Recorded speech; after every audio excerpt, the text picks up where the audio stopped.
Start the Forgotten Books of Eden with this, the fall of the children of Seth bit here.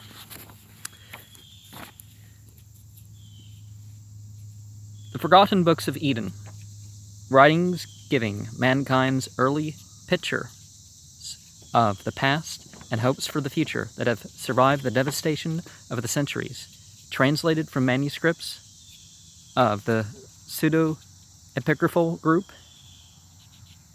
like almost the entire Bible, and this collection published now for the first time for the information and enjoyment of the layman, with notes suggesting the human interest inherent in these pages of wisdom and beauty, edited by Rutherford H.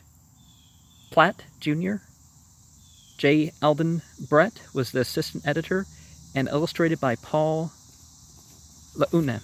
And so the 1926 was when the Forgotten Books of Eden was 27. Okay, the Lost Books of the Bible was 26, and this is 27. Okay. So my last note was a little bit wrong. Introduction to the Forgotten Books of Eden by William N. Guthrie, Doctor of Divinity, rector of St. Mark's in the Bowery.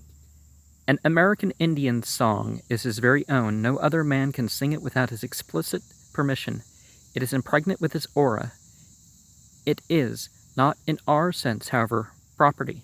It is believed to invest magically the singer with the mood whence it proceeded, and must therefore merge in some way the performer's identity with that of the originators. To sing another's song is an invasion of his personality, a sort of spiritual piracy involving sacrilege. When last year in Arcady and Andritsena I induced primitive shepherds to sing and play for me lustily all sorts of occasional songs and rituals, they refused to do a burial chant, most positively, for to perform one would surely cause a death in the house. So they thought. A little reflection on these two paragraphs may perhaps make the reader realize that authorship was once a thing of great hazards. If one had something great and new to say and wanted it to circulate widely, one would naturally prefer anonymity. Indeed, by the Hebrews, a story was popularly presumed to have its hero for its author. Moses wrote the account of his own death. Deuteronomy was, of course, his own work, although obviously intended to alter the traditional religion. Jonah wrote a little novel about himself. David was the author of the Psalms because reported to have instituted the first temple choir, and as a lad to have played the harp, soothing the nerves of King Saul. When an author for the book of Job was wanted, though the whole discussion of the work proves it was written to refute the wisdom literature by which tradition began with the Proverbs of Solomon, Moses was chosen as a suitable author. For centuries among the Jews, writers sought to shelter themselves behind the names of the great dead. In this, they were guilty of no fraud. Really? Isn't that the definition of fraud? They imagined what Solomon or Enoch would say or sing upon a particular theme under given circumstances. It was not really they themselves, but their Solomon or Enoch in them, who uttered the new prophecies or temple praises. Thus arose that body of literature called by modern scholars pseudo-epigrapha, that is, writings erroneously, unhistorically, and yet sincerely ascribed to heroic figures, summed from the vast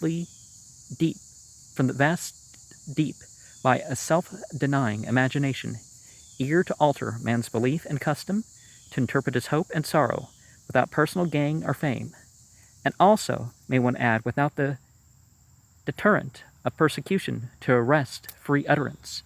Now it is a foolish modern prejudice against an ancient piece of literature that its author veiled his person in this fashion. Although we see in ancient times that people literally thought the pseudo-epigraphal works weren't pseudo-epigraphal. So the only question is, was the writing of inherent value? Did it exercise influence? It is not too much to say that no modern can intellectually understand the New Testament unless he is acquainted with the so-called Apocrypha and with the pseudo-epigrapha as well. The very words of Jesus, which were in many instances suggested by sayings current in his day, more or less as unconscious quotations from the New Testaments of the 12 Patriarchs. From the Testaments of the 12 Patriarchs. The figure of the Messiah, which Jesus adapted to his creative purpose, are more like the later Christians did, but cannot be imagined by a modern without a pursual of the Book of Enoch, which is its classic and most entrancing glorification. Without the odes and songs of Solomon, the atmosphere breathed by the earliest church cannot be divined. Hitherto, access to this literature has been confined to technical scholars. Its assembly would require special information and considerable expenditure. With this, the enterprise of the Alpha House Incorporated, it becomes democratic property. We shall have a more intelligent clergy and laity when this volume is taken its place in every library and is familiarly brought into every discussion of the historic Christ and of his times. And so we could say they authentically at times represented that as a Christian, here's what would have been the case, or as a Jew of this type or another, that this is what would have been the case. And certainly some sacred history about the people would have authentically passed on. Some inspired sayings and doings of the prophets would have been passed on.